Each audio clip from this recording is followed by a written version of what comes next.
January the 25th, 2015, Greece went to the polls in a snap general election. The result was a political earthquake. For the first time in 4 decades, the leviathans of Greek post-war democracy, New Democracy and PASOK, were swept aside by a new upstart formation, SYRIZA, which the Financial Times describes, not inaccurately, as a fractious coalition of radical left groups, came within a whisker of an outright majority, instead going into a coalition with the right-wing nationalist independent Greeks, according to a logic of anti-austeritism. SYRIZA's electoral success is remarkable. As recently as 2012, the Financial Times mentioned it in an offhand, even disdainful tone, as the smallest of the left-wing parties, cited concerns over its alleged ties with left-wing extremist groups accused of inciting violence against political opponents, and mooted that any success it had seen thus far was merely a passing expression of voters' fury with a discredited political establishment. Fast forward to 2015. The FT has utterly changed its tune. Now SYRIZA leader Alexis Tsipras is a leftist firebrand who emerged from nowhere. In its coverage, the FT has reflected the panic sweeping Europe's politicians, who, it said before the election, feared Tsipras may usher in months of political uncertainty. Such uncertainty would stem from Tsipras highlighting to markets that the Eurozone is still weighed down by high debt, weak growth and political instability despite 5 years of efforts to clean up the mess. Tellingly, the FT never claims that such highlighting would be inaccurate. What should Europe do with a problem like Greece? The FT has fulfilled its historic role of hosting the debate among our rulers. Gideon Rachman, in an article titled "Europe Cannot Agree to Write Off Greece's Debt," listed the problems that any such write-off would supposedly cause, including, horrifyingly, that far-left and anti-capitalist parties would gain credibility in southern Europe and would press for similar debt write-downs, as well as much expanded social spending. Reza Moghadam, however, pointed out that current plans for the primary fiscal surplus would threaten social cohesion and wreck any prospect of economic recovery, adding that Greece has made huge efforts and sacrifices with little to show for it.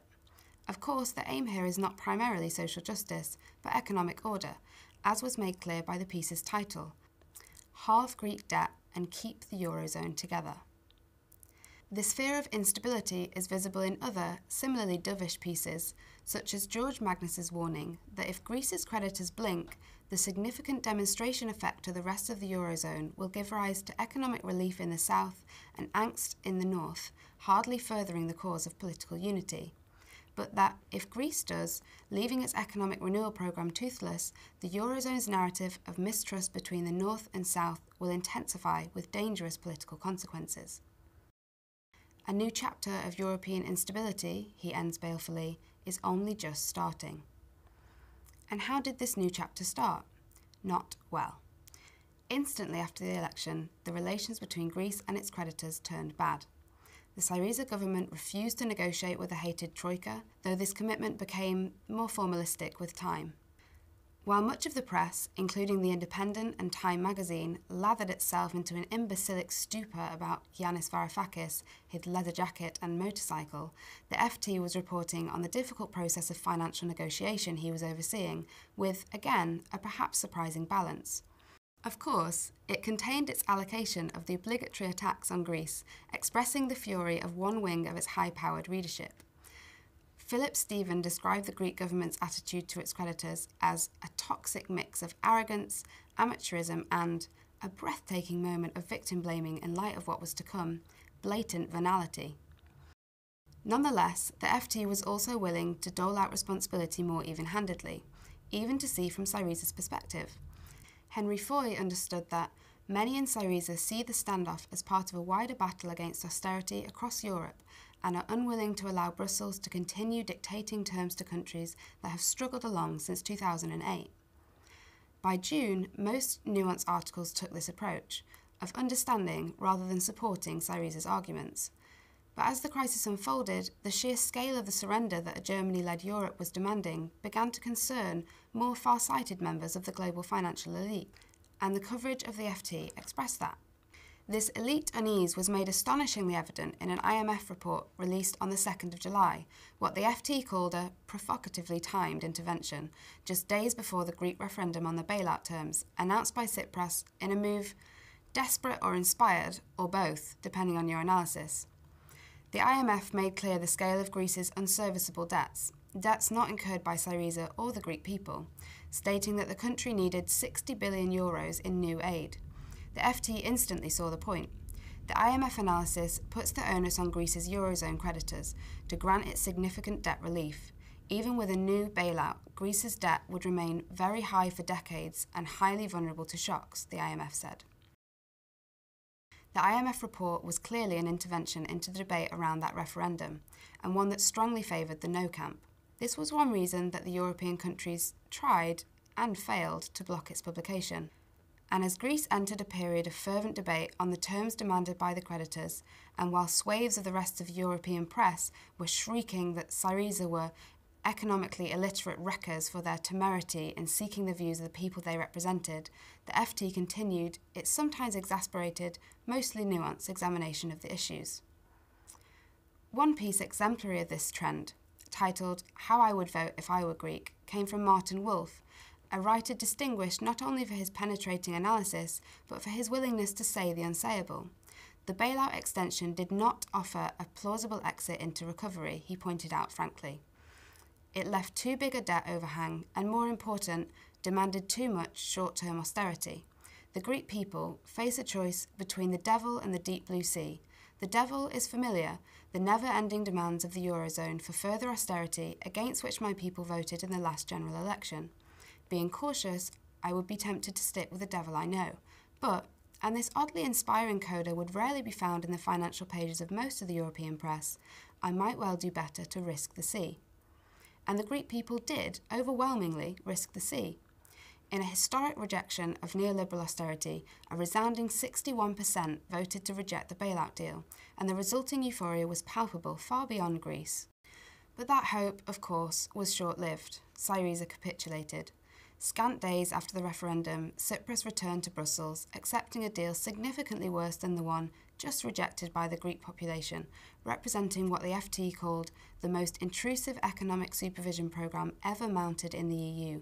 It included, in addition to most of the terms rejected in the referendum, a notably scaled-up privatisation programme, including of energy, and the transfer of valuable Greek state assets to an independent third party for future sell-off. It included further so-called reform of the pension system and labour market, and, astonishingly, it gave the Troika veto power over future legislation even before it is seen by the Greek parliament. That this was a Greek capitulation was uncontroversial to the FT, at least in its news pages. Greece, it reported on the 13th of July, caved to an ultimatum. Tsipras, the piece continued, was worn down, yielded, and swallowed his pride.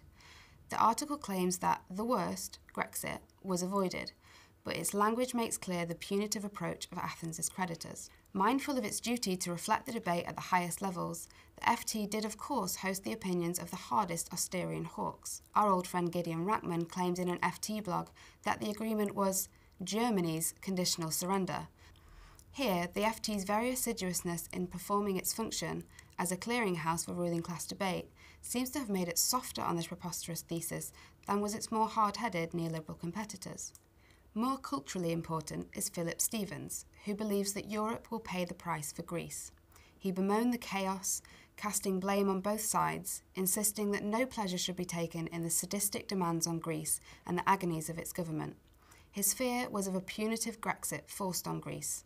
Greece, he stressed, remains a vital piece in the geopolitical stability of the continent, and whatever the central bankers and finance ministers say, a euro without Greece would be a much weakened enterprise, closer to a fixed exchange rate regime than a monetary union. Of course, holding on to Greece would be costly. Losing it would be seriously expensive. In perhaps the most startling example of the FT using the sort of language we might associate with radical anti-capitalists, its regular analyst Wolfgang Munchau, having previously urged Athens to stand firm against failed policies, switched to furious excoriation of Greece's creditors for their brutality, for reverting to nationalist power struggles and demoting the Eurozone into a toxic fixed exchange rate system, run in the interests of Germany, held together by the threat of absolute destitution for those who challenge the prevailing order. Of course, corporations and governments are perfectly capable and willing, sometimes eager, to make profit out of catastrophe and to sow chaos where necessary. But that is not to say that instability not of their making is to their liking, and this, again, is the FT's dreaded outcome. Stevens bemoans the uncertain future of the single currency, and the blame he apportions for the threatened unravelling of the post-war project of European integration is not at all on the upstart Greek leftist side. It is for the project, however, rather than for Greece, or even for justice, that he mourns.